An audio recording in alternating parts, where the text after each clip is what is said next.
এই ভিডিওতে আমরা শব্দ চ্যাপ্টারটা শেষ পার্টটা আলোচনা করব। আগের দিন শেষে আমরা করেছিলাম, মনে করে দেখো,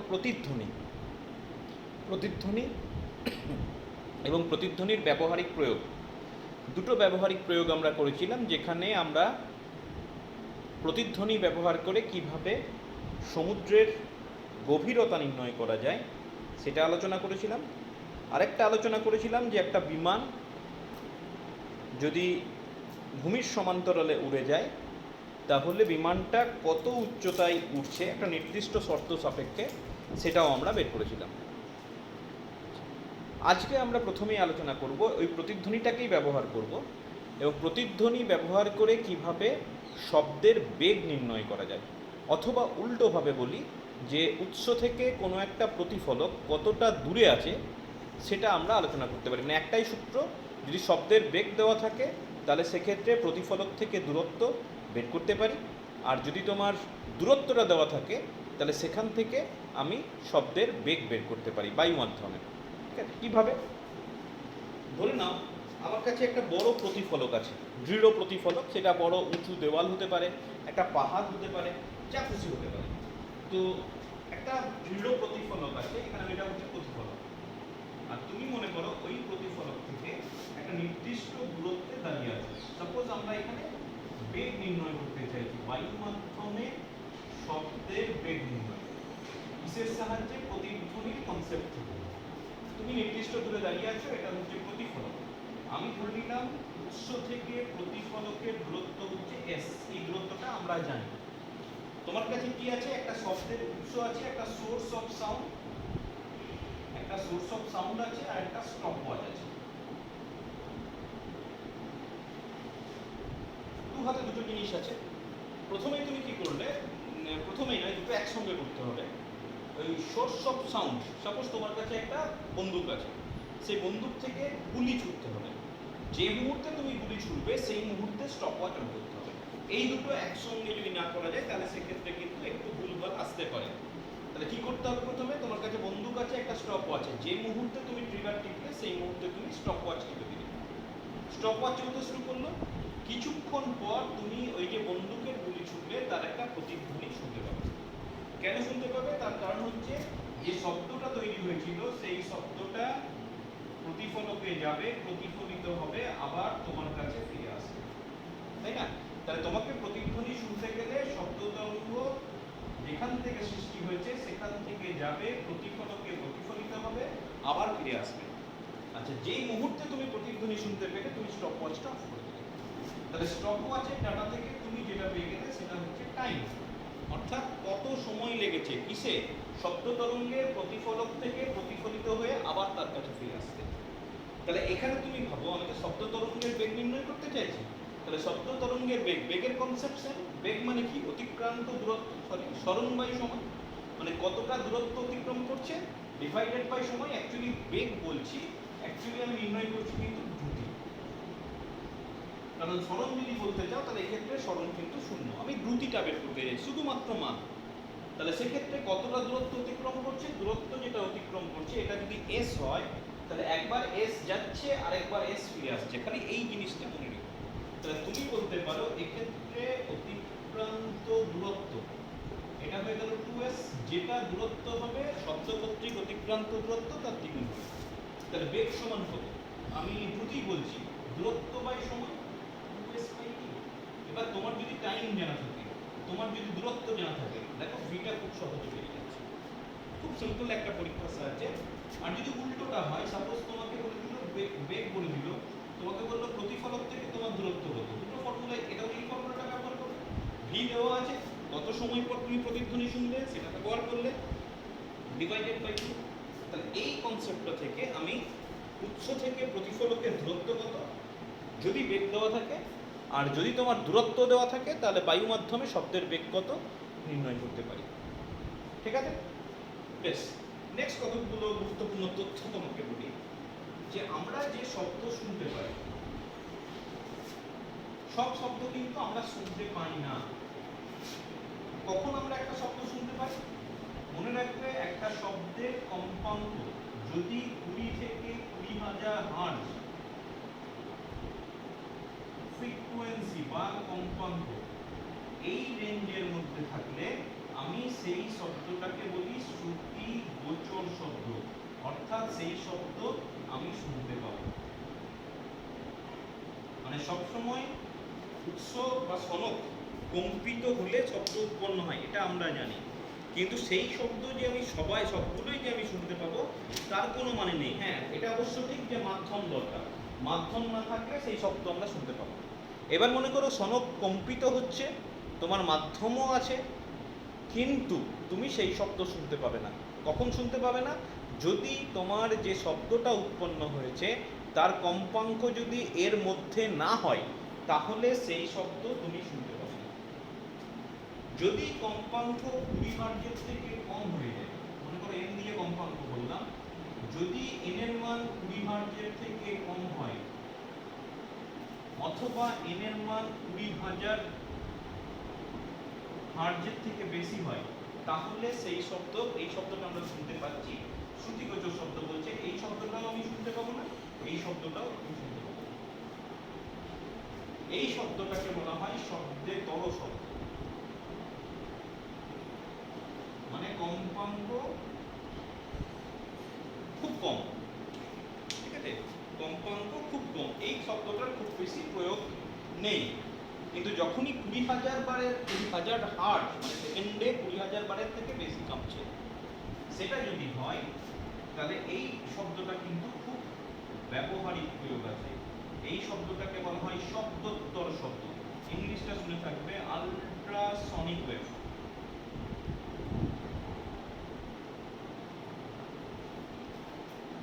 ঠিক আছে, তাহলে তিনটে রেঞ্জ পেলাম, 20-র কম, 20 থেকে 20,000 আর 20,000-এর বেশি। 20 কম হলে শব্দেতর শব্দ, 20,000 বারের বেশি হলে শব্দোত্তর শব্দ, আর মাঝামাঝি রেঞ্জ যদি হয় 20 থেকে 20,000, তাহলে যে কোনো শব্দ আমরা শুনতে পাবো। এবার যেটা বলছিলাম যে শব্দোত্তর শব্দ যেটা আল্ট্রাসনিক ওয়েভ, এর প্রচুর ব্যবহারিক প্রয়োগ আছে। বিভিন্ন প্রাণী এটা ব্যবহার করে থাকে, আর মানুষও বিভিন্ন ক্ষেত্রে শব্দোত্তর শব্দটাকে ব্যবহার করে থাকে। খুব কমন অ্যাপ্লিকেশন হচ্ছে চিকিৎসা বিজ্ঞানে, শুনেছো নিশ্চয়ই, ইউএসজি করতে দেয় ডাক্তার, আল্ট্রাসোনোগ্রাফি। সেখানে আমরা কি ব্যবহার করি? এই আল্ট্রাসনিক ওয়েভটাকে ব্যবহার করি।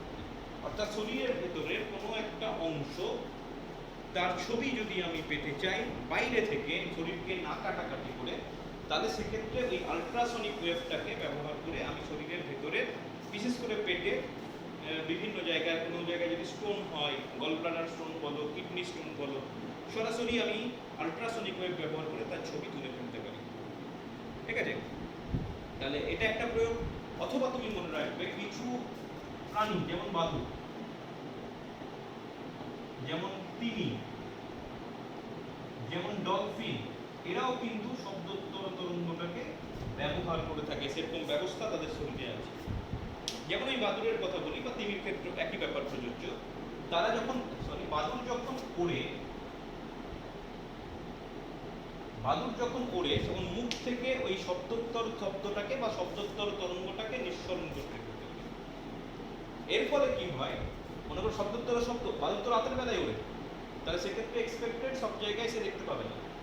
তাহলে যখন বাদুড় ওই শব্দোত্তর শব্দটাকে নির্গত করে উঠতে উঠতে, মনে করো সাপোজ সেই শব্দটা সে শুনতেও পায়, সেটা যদি তাড়াতাড়ি তার কানে ফিরে আসে, মানে সে যদি শুনতে পায় তাড়াতাড়ি, তাহলে সে বুঝতে পারে তার সামনে কোনো অবস্ট্রাকশন আছে।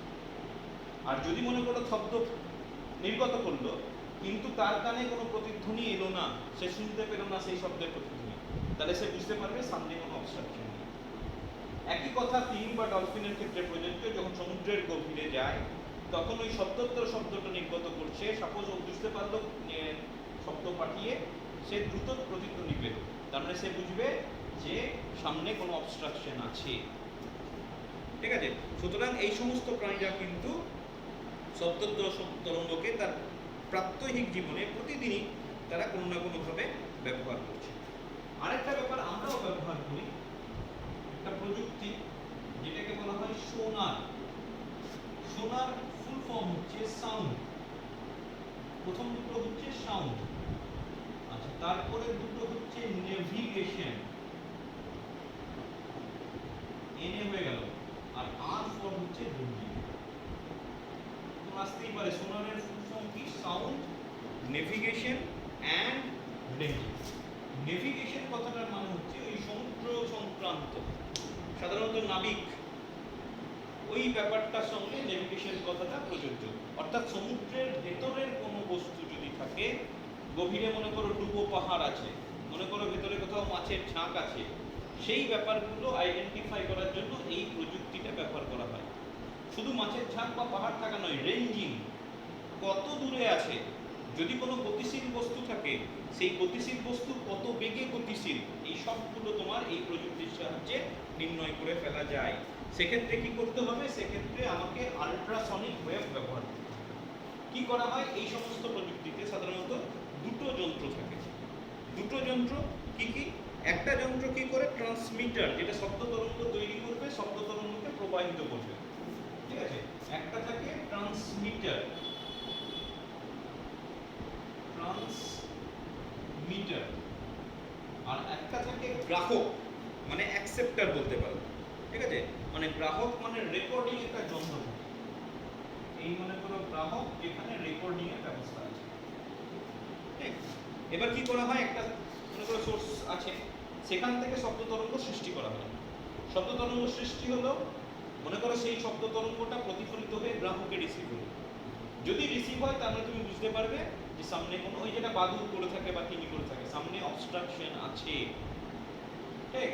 আর যদি কোনো অবস্ট্রাকশন না এলো, মানে কোনো তোমার প্রতিধ্বনি না এলো, তাহলে বুঝতে হবে শব্দ তরঙ্গটা সোজা অনেকটা দূর চলে গেছে, তার মানে কি কাছাকাছি কোনো অবস্ট্রাকশন নেই। সুতরাং এই প্রযুক্তিটা আমরাও কিন্তু বিভিন্ন ক্ষেত্রে ব্যবহার করে থাকি, বিশেষ করে সমুদ্রে, মানে যারা জাহাজে করে এক জায়গা থেকে, ওই যে নেভিগেশন কথাটা ব্যবহার করা হয়েছে, তারা এই জিনিসগুলো ভীষণভাবে ব্যবহার করে থাকে। সোনার কিভাবে কাজ করে? আচ্ছা, নেক্সট চলে এসো অনুরণন, রিভারবারেশন। অনুরণন, রিভারবারেশন ব্যাপারটা কি? মনে করো কোনো জায়গায় একটা সোর্স অফ সাউন্ড আছে, সেই সোর্স অফ সাউন্ডের চারিপাশে কাছাকাছি যদি মাল্টি রিফ্লেক্টর থাকে, মাল্টি রিফ্লেক্টর মানে অনেকগুলো প্রতিফলক থাকে, তাহলে কি হবে? সেই শব্দ তরঙ্গটা বারবার বিভিন্ন প্রতিফলকে প্রতিফলিত হবে। এবং সোর্স অফ সাউন্ড যদি বন্ধ হয়ে যায়, মানে যেটা শব্দ উৎপন্ন করেছিল সেটা যদি সম্ভব বন্ধও করে দাও, কিন্তু এই যে বারবার প্রতিফলিত হচ্ছে, তাহলে সেই শব্দটা অনেকক্ষণ ধরে শুনতে পাওয়া যাবে। যতবার প্রতিফলিত হবে ততবার তোমার এখানে শব্দ শুনতে পাওয়া যাবে। এই ঘটনাটাকে বলা হচ্ছে অনুরণন। মানে তোমার যদি ওই মাল্টি রিফ্লেক্টরগুলো না থাকতো, শব্দ থেকে শব্দ তরঙ্গ নির্গত হচ্ছে বা একটা শব্দ নির্গত হচ্ছে, সেটা কি হয়? বাতাসে আস্তে আস্তে মিলিয়ে যাবে, সেই শব্দটা বেশিক্ষণ শোনা যাবে না। কিন্তু যখন মনে করো অনেকগুলো প্রতিফলক আছে, সে তো বারবার প্রতিফলিত হচ্ছে, তাহলে তরঙ্গটা কখনো পর্যন্ত এক্সিস্ট করছে, সে বায়ুতে মিলিয়ে যাচ্ছে না, সেই জন্য অনেকক্ষণ ধরে সেই শব্দটা শোনা যায়। যেমন মেঘের গুড়গুড় করা। মেঘের গুড়গুড় করা মানে কি? মেঘের অনেক স্তর থাকে, প্রচুর মেঘ থাকে। এবার মনে করো কোথাও একটা শব্দ উৎপন্ন হলো, সেই মেঘের ঘর্ষণের জন্যই হোক আর যে কারণেই হোক, যে শব্দটা উৎপন্ন হলো, সেই শব্দটা মেঘের বিভিন্ন স্তরে বারবার প্রতিফলিত হয়। মানে একবার সৃষ্টি হলো, সেটা হয়তো থেমে যাবার কথা, মানে থেমে যাইও, কিন্তু এই বারবার প্রতিফলনের জন্য এই গুড়গুড় ব্যাপারটা অনেকক্ষণ ধরে আমরা শুনতে পেয়ে থাকি, এবং সেটাও কিন্তু অনুরণনের জন্য। এবার এই অনুরণন কিন্তু অডিটোরিয়ামেও হয়, বা সিনেমা হল যদি বলো, সেখানেও তোমার প্রচুর চারিদিকে প্রচুর দেওয়াল আছে, প্রচুর প্রতিফলক থাকে, এবং সেক্ষেত্রে একটা বিশেষ ব্যবস্থা নেওয়া হয় যাতে অনুরণনটা কম হয়। কি করা হয়? দেওয়ালগুলোতে রাবারের প্রতিফলক, রাবারের প্রতিফলক, ছাদে বা দেওয়ালে রাবারের প্রতিফলক ব্যবহার করা হয়, বা নরম প্যাড ব্যবহার করা হয়। কেন নরম প্যাড বা রাবারের প্রতিফলক ব্যবহার করলে কি হবে? ওই রাবারের প্রতিফলকের শব্দ কিন্তু প্রতিফলিত হতে পারে। তাহলে ওই যে মাল্টি রিফ্লেকশনের ব্যাপার হচ্ছিল, যেটা অনুরণন সৃষ্টি হচ্ছিল, মনে করো শব্দ একটা কিছু একটা বললো কেউ একজন, কোনো সিনেমাতে মনে করো একটা বিবৃতি এলো, সেটা বারবার যদি শোনা যায়, তাহলে দর্শক বা শ্রোতা কিন্তু পরিষ্কার তার কথাটা বুঝতে পারবে না, বারবার একই কথা শোনা যাবে। তাহলে সেক্ষেত্রে তো যে কারণে অডিটোরিয়াম তৈরি করা হয়েছে, সিনেমা হল তৈরি করা হয়েছে, তার উদ্দেশ্যই নষ্ট হয়ে যাবে। সেই জন্য যখনই এই ধরনের ব্যাপার করা হয়, সিনেমা হল অবশ্যই খুব বড়, প্রতিধ্বনি হবেই, তখন সেক্ষেত্রে কী করা হয়? দেওয়ালে রাবারের পর্দা বা কোনো প্রকারের যেটা বলছিলাম যে মসৃণ কোনো নরম প্যাড, এই ধরনের ব্যবহার করা হয়। পরীক্ষায় প্রশ্ন থাকতে পারে যে কেন নরম প্যাড ব্যবহার করা হয়, বা কেন ব্যবহার করা হয়? তুমি বলবে ওই রবার বা নরম প্যাডের মধ্যে শব্দের প্রতিফলন হয় না, সুতরাং প্রতিধ্বনি হওয়ার কোনো চান্স নেই। সুতরাং যে কথাটা আসছে সেই কথাটা পরিষ্কার শ্রোতার কানে পৌঁছতে পারে। এটাই হচ্ছে তোমার ওই প্যাড লাগিয়ে রাখা। ঠিক আছে? আচ্ছা বেশ, এবার আমি একটু অন্য রকমের আলোচনায় চলে যাই। একদম লাস্ট পার্ট বলতে পারি, সুর, স্বর। আচ্ছা, সুর কাকে বলে আর স্বর কাকে বলে? এই কথাগুলো খুব ব্যবহার করি, গানের ক্ষেত্রে তো খুব ব্যবহার করা হয়। সুর আর স্বর কি? সুর হচ্ছে যদি একটা মাত্র কম্পাঙ্ক থাকে, মানে যে শব্দে একটা মাত্র কম্পাঙ্ক থাকবে সেটা হচ্ছে তোমার সুর। আর যদি অনেকগুলো সুর একসঙ্গে মিশে থাকে তাহলে সেটাকে আমরা বলবো স্বর। যেমন আমি বলি একটা টিউনিং ফর্ক, একটা টিউনিং ফর্ককে তুমি কাঁপিয়ে দিলে, কানের সামনে নিয়ে এলে পরিষ্কার একটা শব্দ শোনা যায়, কিন্তু সেটা একটাই কম্পাঙ্কের সুর উৎপন্ন হয়। এই একটাই কম্পাঙ্কের শব্দ উৎপন্ন হয়, কারণ সেটা হচ্ছে সুর। কিন্তু যখন তুমি একসঙ্গে অনেকজনের কথা বলছো, সবার গলার কম্পাঙ্ক সমান নয়, তাহলে সেক্ষেত্রে একটা মিশ্রিত শব্দ পাবে। এবং মিশ্রিত শব্দে সবার কম্পাঙ্ক যেহেতু সমান নয়, কারণ আমি বলতে পারি বিভিন্ন কম্পাঙ্কের শব্দ মিশে আছে, সেটাকে আমি বলছি স্বর। ঠিক আছে? তাহলে সুর আর স্বরের মধ্যে পার্থক্য বোঝা গেল। এবার মনে করো কোনো একটা শব্দে অনেকগুলো জিনিস, অনেকগুলো কম্পাঙ্ক মেশানো আছে। সাপোজ 50, 75, 100, 125, 150, এইভাবে প্রচুর কম্পাঙ্ক মেশানো আছে, মানে এটা একটা স্বর বলতে পারো।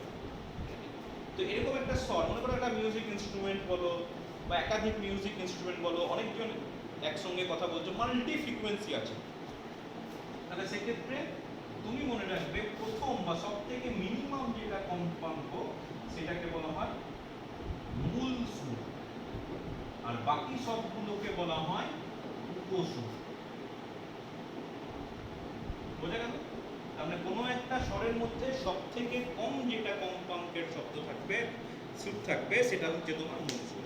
আর বাকি সব, মানে ওখানে মূল সুর ছাড়া বাকি সবগুলোকে বলা হচ্ছে উপসুর। তাহলে তুমি বলতে পারো এটা হচ্ছে প্রথম উপসুর, এটা দ্বিতীয় উপসুর, এটা তৃতীয় উপসুর, এইভাবে তুমি উপসুরগুলোকে কাউন্ট করতে পারো। রাইট? নেক্সট চলে এসো সমমেল। আচ্ছা, সমমেল কোনগুলো? তুমি মনে রাখবে যেটা মূল সুরের সরল গুণিতক সেগুলো হচ্ছে সমমেল। তাহলে সমমেল, মূল সুরের সরল গুণিতক, তাহলে ওখান থেকে সমমেল কোনটা পাবো? এটা তো 50 যদি বলি, এটা মূল সুর, তো মূল সুরকে 1 দিয়ে গুণ করলে এটা পাবো। তাহলে প্রথম সমমেল কিন্তু 50, মূল সুরটাই প্রথম সমমেল। তারপরটা হচ্ছে 100, তারপরটা হচ্ছে 150, তারপরটা হচ্ছে 200। তার মানে এই চারটা সমমেল এখানে আছে, যেটা সরল গুণিতক হবে সেটাই হবে সমমেল। এবং তুমি মনে রাখবে মূল সুরটা কিন্তু ইটসেলফ একটা সমমেল, এবং সেটাই হচ্ছে প্রথম সমমেল। বাকিগুলো তুমি কাউন্ট করতে পারো, দ্বিতীয় সমমেল, তৃতীয় সমমেল, চতুর্থ সমমেল, এইভাবে তুমি গোটা ব্যাপারটাকে কাউন্ট করতে পারো। আচ্ছা, আরেকটা কথা এখানে আসে, সেটা হচ্ছে অষ্টক। অষ্টক ব্যাপারটা কি? যদি একটা আরেকটার দ্বিগুণ হয়, যেমন 50, 100, তাহলে আমি বলতে পারি 100 হচ্ছে 50-এর অষ্টক। ঠিক আছে? বা বলতে পারো 200 হচ্ছে 100-র অষ্টক। যদি তোমাকে এইভাবে জিজ্ঞেস করে 256 হাত একটা কম্পাঙ্ক আছে, এর অষ্টক কত হবে? অষ্টক হয়ে যাবে সিম্পল 2 দিয়ে গুণ করে দাও, সেটাই হয়ে যাবে তোমার অষ্টক। বুঝলে? বেশ, এই গেল তোমার সিম্পল ব্যাপার। তোমাকে একটা এরকম কতগুলো দিতে পারে, বলতে পারে যে কোনটা দ্বিতীয় উপসুর, কোনটা দ্বিতীয় সমমেল, ঠিক, কতগুলো উপসুর আছে, কোনটা কার অষ্টক, এরকম ভাবে প্রশ্ন করতে পারে। জিনিসটা পরিষ্কার রেখো নিজের মাথার মধ্যে। আচ্ছা, নেক্সট আমরা চারপাশে যে সমস্ত শব্দগুলোকে শুনতে পাই, সেই শব্দগুলো সবগুলো শ্রুতি মধুর হয় না, মানে শুনতে ভালো লাগে না। যেমন যানবাহনের কোলাহল, চারিদিকে মনে করো যানবাহন যাচ্ছে, যানবাহনের হর্ন দিচ্ছে, সবাই মিলে যদি একসঙ্গে হর্ন দেয় সেটা আমাদের কানের কাছে খুব কষ্টকর হয়। বা কোথাও একটা দূরে ফটকা ফাটলো বা কাছেই ফটকা ফাটলো, সেই শব্দটাও আমাদের কাছে শ্রুতি মধুর হয় না। সুতরাং সকল শব্দ আমাদের কাছে শ্রুতি মধুর নয়, কিন্তু কোনো একটা ইনস্ট্রুমেন্ট, সেতার হোক, গিটার হোক, যদি বাজানো হয়, ঠিকঠাক বাজানো হয়, যে শিখেছে সে যদি বাজায়, তাহলে দেখবে সেটা শুনতে আমাদের খুব ভালো লাগে। সুতরাং এর উপর ভিত্তি করে বলে রাখি শব্দকে দুভাগে ভাগ করা যায়। কিরকম? একটাকে বলা হয় সুরযুক্ত শব্দ, আর একটাকে বলা হয় সুর বর্জিত শব্দ। নাম থেকে বুঝতে পারছো সুর যুক্ত মানে কি বলতে চাইছে, সুর বর্জিত মানে কি বলতে চাইছে। অবভিয়াসলি সুরযুক্ত সুরের আওয়াজ কখন আমি পাবো, যদি সনকটা নিয়মিত পর্যাবৃত্তভাবে কম্পিত হয়, মানে একটা নির্দিষ্ট অর্ডারে যদি কম্পিত হয়, একটা নির্দিষ্ট নিয়মে যদি কম্পিত হয়, তাহলে সেখান থেকে যে শব্দটা পাবো সেটা হচ্ছে অবভিয়াসলি সুরযুক্ত শব্দ। যেমন মনে করে বলতে পারো একটা সুরসলকাকে আঘাত করা হলো, কানে যেটা শব্দ শোনা খুব সুন্দর মিষ্টি একটা আওয়াজ আছে, সেটা সুরযুক্ত শব্দ। যে কোনো একটা ইনস্ট্রুমেন্ট যে শিখেছে সে যদি বাজায়, ঠিকঠাক বাজায়, তাহলে সেটাও একটা সুরযুক্ত শব্দ, কানে খুব শ্রুতিমধুর। কিন্তু যে শেখেনি তাকে যদি গিটার বাজাতে যাও, তাহলে কিন্তু সে র্যান্ডম এমনভাবে বাজাবে যে সেক্ষেত্রে তারগুলো নির্দিষ্ট নিয়মে কাঁপবে না, পর্যাবৃত্তভাবে কাঁপবে না, নিয়মিতভাবে কাঁপবে না, সেক্ষেত্রে কিন্তু সেটা হয়ে যাবে সুরবর্জিত শব্দ। ঠিক আছে, তার মানে তুমি বলতে পারো যে সনকের নিয়মিত ও পর্যাবৃত্ত কম্পনের ফলে যে উৎপন্ন যেটা শব্দ, যেটা আমাদের কানের কাছে শ্রুতিমধুর বলে মনে হয়, সেগুলো হচ্ছে সুরযুক্ত শব্দ। আর সুর বর্জিত শব্দ কোনগুলো, ওই একই রকম ভাবে বলবে, যদি সনকের অনিয়মিত ও অপর্যাবৃত্ত কম্পনের ফলে উৎপন্ন শব্দ আমাদের কানের কাছে শ্রুতিমধুর যদি না হয়, যদি শ্রুতি কটু হয়, তাহলে সেক্ষেত্রে সেটাকে আমরা বলবো সুর বর্জিত শব্দ। এবং সেটাকে যদি গ্রাফিক্যালি দেখাতে চাও, সময় এবং বিস্তার খুব সুন্দর দেখানো যায়। সাপোজ এদিকে টাইম, এদিকে মনে করো শব্দের বিস্তার, মানে কতটা কম্পিত হচ্ছে, তাহলে সেক্ষেত্রে এটা খুব সুন্দর একটা গ্রাফ ফলো করে। কিন্তু যদি সুর বর্জিত শব্দ করো একই রকম ভাবে, একদিকে টাইম আর একদিকে বিস্তার, তাহলে সেক্ষেত্রে দেখা যাবে এরকম একটা, এই একদিকে বেড়ে গেল, এরকম একটা ব্যাপার পাওয়া যায়। তাহলে এই আর তোমার সুরযুক্ত শব্দ আর সুর বর্জিত শব্দ। বেশ, সুর বর্জিত শব্দ নিয়ে আমাদের আর কোনো আলোচনা নেই। যে কোনো কোলাহল, যানবাহনের শব্দ, কোনো ফটকা ফাটার শব্দ, সবগুলোই হচ্ছে সুর বর্জিত শব্দ। এবার বলে রাখি, এই যে সুরযুক্ত শব্দ বললাম, এটা তিনটে বৈশিষ্ট্য আছে, তিনটে বৈশিষ্ট্য আছে, এবং এই তিনটে বৈশিষ্ট্য একটু ভালো করে তোমাকে জানতে হবে। একটাকে বলা হয় প্রাবল্য, একটাকে বলা হয় তীক্ষ্ণতা, আর একটাকে বলা হয় গুণ বা বলা হয় জাতি। তোমাকে প্রশ্ন দেবে যে সুরযুক্ত শব্দের কটি বৈশিষ্ট্য কি কি। সুরযুক্ত শব্দের তিনটি বৈশিষ্ট্য, একটা হচ্ছে শব্দের প্রাবল্য, একটা হচ্ছে শব্দের তীক্ষ্ণতা, আর একটা হচ্ছে গুণ বা জাতি। এবং সবগুলোই তুমি মনে রাখবে, এটা কিন্তু তোমার কানের কাছে কেমন অনুভূতি আসে সেই ব্যাপারটাই তোমাকে বলতে চাই। মেজারমেন্ট কিন্তু এগুলোর করা যাচ্ছে না, অন্যভাবে মেজারমেন্ট করা হয়ে থাকে। আচ্ছা, প্রাবল্য ব্যাপারটা কি, মনে করো একই তীক্ষ্ণতার অনেকগুলো শব্দ আছে, কিন্তু কোনটা জোরে কোনটা আস্তে সেটা যে রাশির সাহায্যে বোঝা যায়, সেটা হচ্ছে সেই সুরযুক্ত শব্দের প্রাবল্য। অর্থাৎ তুমি এভাবে বলতে পারো যে সুরযুক্ত শব্দের যে বৈশিষ্ট্যের জন্য একই তীক্ষ্ণতা যুক্ত জোরালো এবং আস্তে শব্দ আমাদের কানে পরিষ্কারভাবে পার্থক্য করতে পারি বা পার্থক্য উপলব্ধি করা যায়, সেটাকেই বলা হচ্ছে প্রাবল্য। ঠিক আছে, এবং প্রাবল্য আবার কতগুলো জিনিসের উপর নির্ভর করবে। যেমন মনে করো কম্পন বিস্তার, যেটা উৎস, প্রাবল্য বেশ কতগুলো জিনিসের উপর নির্ভর করে। লিখে রাখলাম প্রাবল্য, এই রাশিগুলোর উপর নির্ভর করে। কম্পন বিস্তার মানে একটা উৎস আস্তে আস্তে কাঁপছে না জোরে জোরে বেশি বিস্তারে কাঁপছে, তার উপর ডিপেন্ড করে প্রাবল্য নির্ভর করবে। কারণ কম্পন বিস্তার যদি অল্প হয়, তাহলে সেক্ষেত্রে সেই শব্দের প্রাবল্য হবে। আর কম্পন বিস্তার যদি বেশি হয়, তাহলে অবভিয়াসলি তুমি মনে রাখবে তার প্রাবল্য অনেক বেশি হবে। ঠিক আছে, 2 নম্বর উৎসের আকার।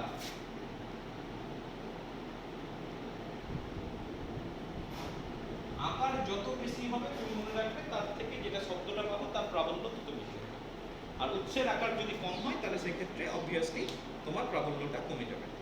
আচ্ছা, 3 নম্বর হচ্ছে ঘনত্ব, মাধ্যমের ঘনত্ব।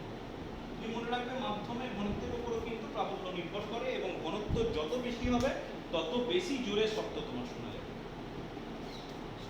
আর 4 নম্বর হচ্ছে উৎস থেকে দূরত্ব। কার দূরত্ব? শ্রোতার দূরত্ব। এবং অবশ্যই তুমি যদি কাছে থাকো তাহলে সেই শব্দটা বেশি জোরে শুনতে পাবে, আর যদি তুমি দূরে সরে যাও তাহলে অবভিয়াসলি তোমার আস্তে শোনা যাবে। অনেক সময় জোরে শব্দ হচ্ছে আমরা দূরে সরে যাই, তার কারণ আমি জানি উৎস থেকে যদি আমি দূরে সরে যাই তাহলে সেটা আমার কানের কাছে অনেক আস্তে শোনা যাবে। ঠিক আছে, তাহলে এই হচ্ছে তোমার প্রাবল্য। মূল কথা হচ্ছে সুরযুক্ত শব্দের যে বৈশিষ্ট্যের জন্য একই তীক্ষ্ণতা বা একই গুণসম্পন্ন হয়তো শব্দ হতে পারে, কিন্তু জোরে না আসতে সেই উপলব্ধিটা আমরা করতে পারি, সেই সব বৈশিষ্ট্যটাকে বলা হচ্ছে প্রাবল্য। প্রাবল্য হয়ে গেল। নেক্সট চলে এসে তীক্ষ্ণতা। প্রাবল্য জেনে গেছি। আচ্ছা, তীক্ষ্ণতাটা মনে রাখবে সবসময় কম্পাঙ্কের উপর নির্ভর করে। তাহলে এটাও হচ্ছে সুযুক্ত শব্দের একটা বৈশিষ্ট্য, যার সাহায্যে আমার কাছে যদি একই প্রাবল্য বিশিষ্ট দুটো শব্দ আসছে, মনে করো একই প্রাবল্য বিশিষ্ট শব্দ, সেটার চড়া সুর আর খাদের সুর এটাকে আমরা আলাদা করতে পারি। চড়া সুর আর খাদের সুর যদি আলাদা করতে পারি, মানে খুব সা আর খুব লো, এই দুটোর মধ্যে পার্থক্য যদি করতে পারি, তাহলে সেক্ষেত্রে যে বৈশিষ্ট্যের সাহায্যে সেটাকে আমরা বলছি তীক্ষ্ণতা। এবং তুমি মনে রাখবে তীক্ষ্ণতা হচ্ছে কম্পাঙ্কেরই সমান, মানে সমানুপাতিক। কম্পাঙ্ক যত বেশি হবে তীক্ষ্ণতা তত বেশি হবে। এবং অনেক সময় বলা হয় কম্পাঙ্কই হচ্ছে তীক্ষ্ণতার পরিমাপক। মানে তীক্ষ্ণতা তো তোমার কাছে একটা অনুভূতি, চড়া সুর না খাদের সুর, নিচের সুর, লোয়ার নোট না আপার নোট, সেটা তুমি পরিষ্কার বুঝতে পারছো, এটা তোমার অনুভূতি। কিন্তু তুমি মেজার করবে কিসের সাহায্যে? কম্পাঙ্কের সাহায্যে। যদি কম্পাঙ্ক বেশি হয় তার মানে তোমাকে বুঝতে হবে চড়া সুর, আর যদি কম্পাঙ্ক কম হয় তাহলে বুঝতে হবে তোমার লোয়ার নোট। ঠিক আছে, তুমি এভাবে পয়েন্ট করতে পারো যে কম্পাঙ্ক কতগুলো জিনিসের উপর নির্ভর, তীক্ষ্ণতাও কতগুলো জিনিসের উপর নির্ভর করে। তার মধ্যে এক নম্বর হয়ে যাচ্ছে কম্পাঙ্ক। এবং তোমাকে আমি বলেই দিলাম, কম্পাঙ্ক যদি বেশি হয় তাহলে তীব্র চড়া সুর, আর যদি কম্পাঙ্ক কম হয় তাহলে হচ্ছে খাদের সুর, লোয়ার নোট। তরঙ্গ দৈর্ঘ্য কম্পাঙ্কের উপর নির্ভর করলে তরঙ্গ দৈর্ঘ্যের উপর নির্ভর করবে, এবং যেহেতু কম্পাঙ্ক আর তরঙ্গ দৈর্ঘ্য ব্যস্তানুপাতিক, সুতরাং উল্টো সম্পর্ক হবে। অর্থাৎ তরঙ্গ দৈর্ঘ্য যদি বেশি হয় তাহলে তীক্ষ্ণতা কমে যাবে, আর যদি তরঙ্গ দৈর্ঘ্য কমে যায় তাহলে তীক্ষ্ণতা বেড়ে যাবে। তুমি এইভাবে ভাবো না, এই দুটো তো ব্যস্তানুপাতিক সম্পর্ক। তরঙ্গ দৈর্ঘ্য বাড়লে কম্পাঙ্ক কমে, কম্পাঙ্ক কমলে তীক্ষ্ণতা কমে। তরঙ্গ দৈর্ঘ্য কমলে কম্পাঙ্ক বাড়ে, কম্পাঙ্ক বাড়লে তীক্ষ্ণতা বাড়ে।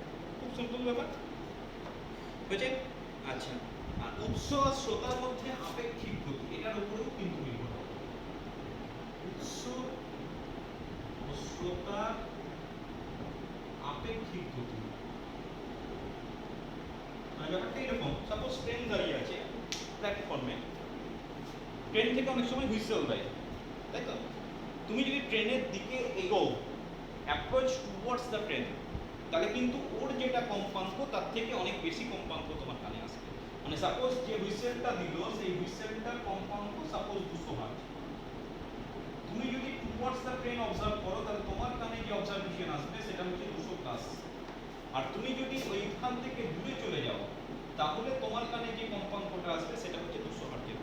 এবং এটা কিন্তু খুব বাস্তব ব্যাপার, এটা বাস্তব জীবনে এগুলো হয়, আমরা এটা অনুভব করে থাকি। সুতরাং উৎস ও শ্রোতার আপেক্ষিক গতির ওপর কিন্তু নির্ভর করছে। এই গেল কম্পাঙ্ক। আচ্ছা, নেক্সট চলে এসো গুণ বা জাতি। গুণ বা জাতি, গুণ বা জাতি কি? এটাও সুযুক্ত শব্দের একটা বৈশিষ্ট্য, যে বৈশিষ্ট্যের জন্য মনে করো বিভিন্ন উৎস থেকে, একটা হারমোনিয়াম আছে, একটা সেতার আছে, একটা গিটার আছে, সবগুলো একই কম্পাঙ্কে কাঁপানো হচ্ছে, সবগুলোর মনে করো প্রাবল্য সেম। তাছাড়াও তাহলেও তুমি ওটাকে চোখ বন্ধ করে দুটো শব্দকে তুমি আলাদা করতে পারো। তুমি চোখ বন্ধ করে বলে দিতে পারবে এটা হারমোনিয়াম, এটা গিটার, এটা সেতার, এই ব্যাপারটা বলতে চাইছি। সেই জিনিসটাকে বলা হচ্ছে গুণ বা জাতি। অর্থাৎ একই কম্পাঙ্কের শব্দ, একই প্রাবল্যের শব্দ, কিন্তু বিভিন্ন উৎস থেকে নির্গত হচ্ছে। সেক্ষেত্রে সুরযুক্ত শব্দের যে বৈশিষ্ট্যের সাহায্যে আমি ওই শব্দগুলোকে আলাদা করতে পারবো, তাকেই বলছে গুণ বা জাতি। এবং এটা কার কার উপর নির্ভর করে? তুমি মনে রাখবে যে কতকগুলো উপসুর আছে, সেই উপসুরগুলোর মনে করো আলাদা হচ্ছে কারণ কি? কারণ সবার উপসুর সংখ্যা সমান নয়, এবং উপসুর কার কটা উপসুর আছে, সেই উপসুরগুলোর কম্পাঙ্ক কেমন, তার উপরে ওই গুণ বা জাতি আমার নির্ভর করে থাকে। ঠিক আছে? আচ্ছা, আরেকটা ব্যাপার এখানে বলে রাখি, এটা বললাম যে তীক্ষ্ণতা মানে হচ্ছে কম্পাঙ্ক মেজার করা, ঠিক আছে? প্রাবল্যটাকে মেজার করে কিন্তু তীব্রতা। প্রাবল্যটা হচ্ছে আমার কাছে একটা অনুভূতি, আমি কিরকম শুনছি, কিন্তু মেজারমেন্ট করা হয় তীব্রতা দিয়ে। কাকে বলা হয় তীব্রতা? শব্দের তীব্রতা বলতে বোঝায়, মনে করো কোথাও একটা উৎস আছে, সেই উৎস থেকে একটা শব্দ চারিদিকে ছড়িয়ে পড়ে। বলছে সেই শব্দটা মানে শব্দ ছড়িয়ে পড়া মানে কি? শক্তি ছড়িয়ে পড়া। শব্দ মানে তরঙ্গ তো এক স্থান থেকে অন্য স্থানে যাচ্ছে, মাধ্যমের কণাগুলো স্থানচ্যুতি হয় না, কিন্তু শক্তি এক স্থান থেকে অন্য স্থানে স্থানান্তরিত হয়। তো বলছে শব্দের উৎস থেকে প্রতি সেকেন্ডে লম্বভাবে একক ক্ষেত্রফলে যে পরিমাণ শক্তি সঞ্চালিত হয় তাকে বলা হচ্ছে শব্দের তীব্রতা। মানে একক কি কি বলা হলো? একক ক্ষেত্রফল, এটা হচ্ছে খুব ইম্পর্টেন্ট। একক ক্ষেত্রফলে লম্বভাবে যে পরিমাণ শক্তি সঞ্চালিত হয় তাকে সেই শব্দের তীব্রতা বলে। এটা তীব্রতা আর প্রাবল্য কিন্তু দুটো আলাদা রাশি। প্রাবল্যটা হচ্ছে একটা অনুভূতি, আর তীব্রতা কিন্তু পরিমাপ করা যায়। আচ্ছা, পরীক্ষায় সুরযুক্ত শব্দ আর সুর বর্জিত শব্দ তার পার্থক্য চাইতে পারে, তখন তোমাকে বলতে হবে পয়েন্টগুলো এক এক করে। যে সুরযুক্ত শব্দ মানে কি? নিয়মিত পর্যাবৃত্ত কম্পন হবে, আর ওটার ক্ষেত্রে কি হবে? অনিয়মিত অপর্যাবৃত্ত কম্পন হবে। সুরযুক্ত শব্দ আমাদের কাছে শ্রুতি মধুর, শুনতে ভালো লাগে। সুর বর্জিত শব্দ সেটা আমাদের কাছে শ্রুতি কটু, শুনতে একদমই ভালো লাগে না, তাই না? তারপরে মনে রাখবে সুরযুক্ত শব্দের ক্ষেত্রে তীক্ষ্ণতা বা প্রাবল্য এটা কিন্তু হঠাৎ করে পরিবর্তন হবে না। কিন্তু সুরবর্জিত শব্দ, কোলাহল, কেউ কখনো জোরে চিৎকার করলো, কেউ কখনো আসতে, এটা কিন্তু হতে পারে। সুতরাং প্রাবল্য বা তীক্ষ্ণতা এটা পরিবর্তনশীল হচ্ছে সুরবর্জিত শব্দের ক্ষেত্রে। কিন্তু সুরযুক্ত শব্দের ক্ষেত্রে একটা নির্দিষ্ট নিয়মেই ঘটবে, সুতরাং সেক্ষেত্রে প্রাবল্য বা তীক্ষ্ণতা অ্যাবসার্ড চেঞ্জ হবে না। আচ্ছা, পরীক্ষায় এই ধরনের প্রশ্ন থাকে যে বাঘের গর্জন না মশার গুনগুন শব্দ কোনটা বেশি? এভাবে প্রশ্ন থাকতে পারে যে বাঘের গর্জনের থেকে মশার যেটা গুনগুন করা সেটা বেশি তীক্ষ্ণ। কেন? কারণ ব্যাখ্যা করো। এছাড়া অন্য দুটো ঘটনা দিতে পারে। তোমাকে মনে রাখতে হবে যেটা তীক্ষ্ণ সেটার কম্পাঙ্ক বেশি।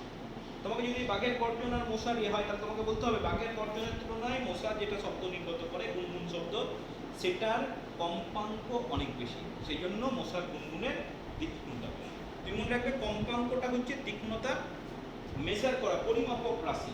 সুতরাং যদি তীক্ষ্ণতা বেশি বলে তুমি মনে রাখবে তার কম্পাঙ্ক অবশ্যই বেশি হতে হবে। ঠিক আছে? আচ্ছা, কিছু নিউমেরিক্যালস করা যাক। নিউমেরিক্যালস থাকতেই পারে, সহজ, খুব জটিল কিছু নয়। জিনিসটা তোমাকে একটু বুঝতে হবে। যেমন মনে করো প্রথম অঙ্কটা বলছে যে একটা পাহাড়, এইভাবেই আঁকলাম, সাপোজ এই একটা পাহাড়, সেই পাহাড় থেকে বলছে 850 মিটার দূরে এক ব্যক্তি দাঁড়িয়ে আছে। রাইট? পাহাড় থেকে 150 মিটার দূরে একজন ব্যক্তি দাঁড়িয়ে আছে। তারপর সে বন্দুক থেকে গুলি ছুড়ল, ফায়ার করলো। বলছে 5 সেকেন্ড পর তার প্রতিধ্বনি শুনতে পেলেন। ভি কত হবে? প্রশ্ন বুঝে গেছে যে উনি 850 মিটার দূরে দাঁড়িয়ে আছেন, অনেকটাই দূর। কিন্তু 850 মিটার, তুমি ভাবো স্কুলের 100 মিটার রেস কত বড় দূরত্ব গেলে, তার 8 গুণেরও বেশি, 850 মিটার দূরে আছে। ফায়ার করলেন, শব্দ শুনতে পেলেন। শব্দ মানে অ্যাকচুয়ালি প্রতিধ্বনি শুনতে পেলেন। তোমাকে বলেছে বায়ুতে শব্দের বেগ কত। তো আমি একটু আগে বলছিলাম যত দূরেই গাড়ি থাক, তোমাকে যদি প্রতিধ্বনি শুনতে হয়, যে শব্দটা উৎপন্ন হবে সেই শব্দটা যাবে আবার ফিরে আসবে। তার প্রতিধ্বনি শুনতে গেলে দূরত্বটা হয়ে যাবে 2 × 850। তুমি যদি ফর্মুলা ব্যবহার করে নাও করো তাহলে এইভাবে তুমি বলে দেবে যে আমাকে যদি প্রতিধ্বনি শুনতে হয় তাহলে শব্দ তরঙ্গ উৎস থেকে প্রতিফলকে গিয়ে আবার ফিরে আসবে উৎসের কাছে, তাই না? তাহলে অতিক্রান্ত দূরত্ব 2 × 850, আর সময় তো তোমাকে বলেই দিয়েছে, সময় বলেছে 5 সেকেন্ড। তাহলে তোমার বেগ কত হবে? v = s/t। আচ্ছা, s এ কিন্তু আমি দ্বিগুণ করে দিয়েছি, সুতরাং ফর্মুলা 2s/t করবেন। তাহলে s হয়ে যাচ্ছে 1700 ডিভাইডেড বাই 5, দেখো চলে আসছে 340 মিটার পার সেকেন্ড। এবং যে উত্তরটা আসছে দেখো শব্দের যে বেগ 330 মিটার পার সেকেন্ড তার কাছাকাছি। উত্তর দেখেই তুমি বুঝতে পারবে যে হ্যাঁ তোমার অঙ্কটা মোটামুটি ঠিকই আছে। ঠিক আছে? নেক্সট আরেকটা প্রশ্ন দিয়েছে, এই প্রশ্নটা হচ্ছে পরীক্ষায় আসে। বলছে তুমি দুটো পাহাড়ের মাঝখানে দাঁড়িয়ে আছো, এমন একটা জায়গায় এসেছো পার্বত্য অঞ্চলে, সেখানে দুদিকে দুটো পাহাড় আছে, এদিকে একটা পাহাড় এদিকে একটা পাহাড়। সাপোজ এটা প্রথম পাহাড়, এটা দ্বিতীয় পাহাড়। এক্সপেক্টেড তুমি একদম মাঝামাঝি জায়গায় দাঁড়িয়ে নেই, তুমি একটু এদিক ওদিক করে দাঁড়িয়ে আছো। সাপোজ প্রথম পাহাড় থেকে তোমার দূরত্ব হচ্ছে x মিটার, আর দ্বিতীয় পাহাড় থেকে তোমার দূরত্ব হচ্ছে y মিটার। এবার তুমি একই রকম ভাবে একটা শব্দ উৎপন্ন করতে, সে বন্দুকের গুলি ছোড়াই হোক আর যে কোনো ভাবে ফটকা ফাটানোই হোক, যেভাবেই হোক তুমি একটা শব্দ উৎপন্ন করতে। বলছে তুমি দুবার প্রতিধ্বনি শুনতে পেলে, এক্সপেক্টেড একবার এখান থেকে শব্দটা ফিরে আসবে এদিকে, বলছে 4 সেকেন্ডে একবার শোনা গেলে, আর দূরের পাহাড় থেকে একটু বেশি সময় লাগবে, সাপোজ 6 সেকেন্ড পর প্রতিধ্বনি শুনতে পেলে। তো হবেই, তাই না? এবার প্রশ্ন দিয়েছে পাহাড় দুটির মধ্যবর্তী দূরত্ব কত? তোমাকে দিয়ে দিয়েছে ভি এর মান দিয়েছে, মোস্ট প্রবলি দেখলাম 340 মিটার পার সেকেন্ড হলে পাহাড় দুটির মধ্যবর্তী দূরত্ব কত? তো খুবই সহজ ব্যাপার। কিভাবে করব? এই যে প্রথম ক্ষেত্রে যখন আমি করব, আচ্ছা প্রথমে আমি ধরে নেবো যে প্রথম পাহাড় থেকে দূরত্ব x, দ্বিতীয় পাহাড় থেকে দূরত্ব y। তাহলে প্রথম পাহাড়ের কথা যখন বলবো, আমার ফর্মুলা কি হবে? v equal to 2x by t, কারণ অতিক্রান্ত দূরত্ব হচ্ছে 2x। যদি প্রতিধ্বনি শুনতে হয়, একবার x যাবে একবার x ফিরে আসবে, 2x বাই t। তাহলে এটা পড়ে থাকছে x equal to vt by 2। এটাই ফর্মুলা ছিল, মনে করে দেখো। তুমি সরাসরি এটা লিখতে পারো। আচ্ছা v হচ্ছে 340, কতক্ষণ পর প্রথম প্রতিধ্বনি? 4 সেকেন্ড পর, ইনটু 4 ডিভাইডেড বাই 2, এটা কাটি 170, 4 17 68 মিটার। তাহলে প্রথম পাহাড়ের দূরত্ব হয়ে গেল 680 মিটার। এবার দ্বিতীয় পাহাড়ের দূরত্ব, এটা একই রকম ভাবে যদি আমি y করি, এটাও আসবে vt বাই 2। আচ্ছা দ্বিতীয় ক্ষেত্রে 340, এর মান হয়ে যাচ্ছে 6 সেকেন্ড পর শুনতে পেয়েছে, তাহলে 6 17 102 হাজার মিটার। তাহলে নির্ণেয় দূরত্ব কত হবে? নির্ণেয় দূরত্ব হচ্ছে x প্লাস y। দুটো যোগ করে দাও, 16 80 1700 মিটার। তাহলে পাহাড় দুটির মধ্যবর্তী দূরত্ব হয়ে গেল x প্লাস y 1700 মিটার। একই সঙ্গে প্রশ্ন ছিল তৃতীয় প্রতিধ্বনি কখন শুনতে পাবো?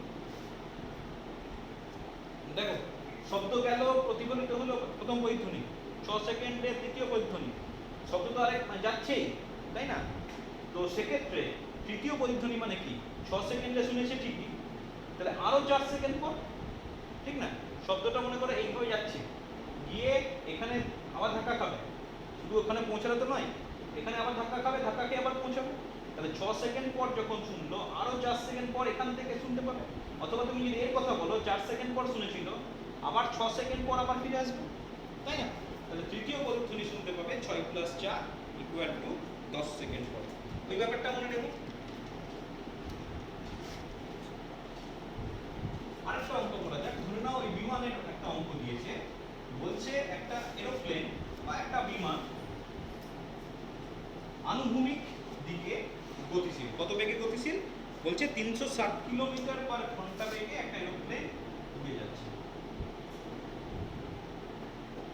আচ্ছা কিলোমিটার পার ঘন্টা আছে, প্রথমেই তুমি এটাকে মিটার পার সেকেন্ডে কনভার্ট করবে। 5 এর 18 দিয়ে গুণ করে দিলাম, তাহলে মিটার পার সেকেন্ড হয়ে গেল। তাহলে এটা পড়ে থাকছে দেখো 100 মিটার পার সেকেন্ড। তাহলে এরোপ্লেনটা 100 মিটার পার সেকেন্ড বেগে যাচ্ছে। বলছে 6 সেকেন্ড পর প্রতিধ্বনি শুনতে পাওয়া গেল।